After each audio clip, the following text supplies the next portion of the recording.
Bienvenue. Au terme de cette série de MMM sur la doctrine des Écritures, je vous propose 9 conclusions pratiques relevant de notre attitude envers la parole de Dieu. D'abord, chérissons la parole.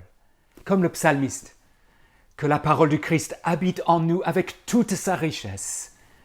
Ne la traitons pas simplement comme un livre de culture, ni comme un mode d'emploi qu'on consulte de temps à autre pour régler tel ou tel problème, mais plutôt comme une longue lettre d'amour que nous a adressée celui qui nous aime d'un amour éternel.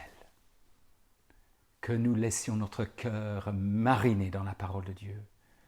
Attendons-nous à ce que sa parole nous nourrisse, nous fortifie dans notre vie spirituelle.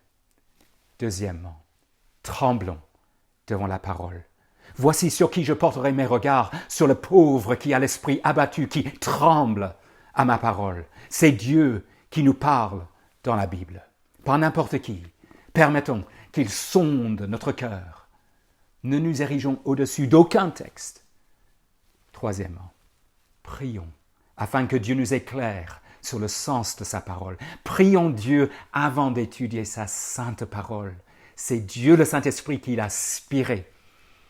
Quatrièmement, travaillons dur pour comprendre la parole. Comprenons ce qu'est la volonté du Seigneur. Soyons adultes dans notre raisonnement. Aimons Dieu de toute notre intelligence. On pense au livre de John Stott, Plaidoyer pour une foi intelligente. Cinquièmement, dispensons avec droiture la parole de la vérité. 2 Timothée 2, 15. Je vous renvoie aux séries de cours de méthode d'exégèse et d'herméneutique.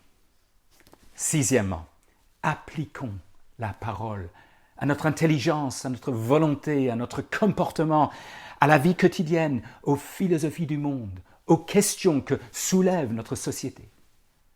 Attention à ne pas nous intéresser à l'écriture pour une quelconque titillation académique.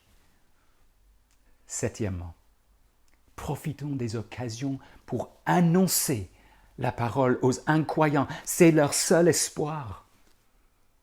Huitièmement, soyons prêts à défendre la fiabilité de la parole, à réfuter ceux qui minent l'autorité de la parole en fonction de nos responsabilités. Des faux docteurs risquent de se trouver à l'intérieur de l'Église. Dernière conclusion. Apprêtons-nous à souffrir en raison de notre attachement à la parole. Soyons au clair là-dessus. Être évangélique clair de manière cohérente risque de nous coûter cher. Permettre que la Bible fasse autorité entraînera des conflits avec d'autres croyants et avec le monde. Selon notre contexte et notre lieu de service, il n'est pas exclu que cela nous coûte la vie. Mais justement, par cette parole, nous avons la vie éternelle. Elle vaut mieux pour nous que 1000 objets d'or et d'argent.